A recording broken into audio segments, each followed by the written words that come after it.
Another way we can talk about a sequence is by using variables for both the initial and the final index. So here we have a sequence named B of k, and it has an initial index m and a final index n.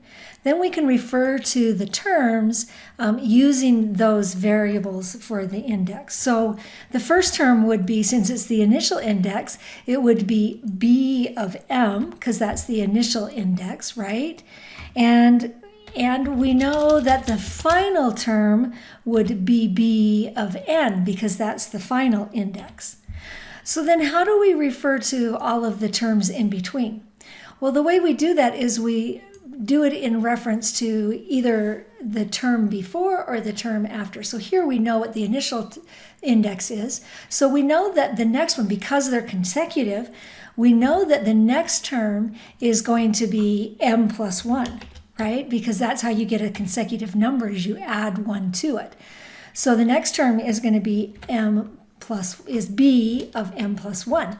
And the next one is going to be b of m plus 2. So you can do it like this, right? And because we know they're consecutive, then we can write the index based on the one that we do know. And so it's just so we can write it like that. Now, notice that this is a finite sequence because it has a final index.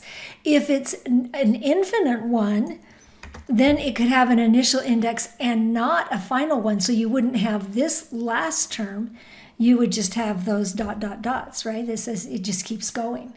And you could, again, you would refer to each index by referring to that initial index. So another way that you can refer to the terms in a sequence by using variable index.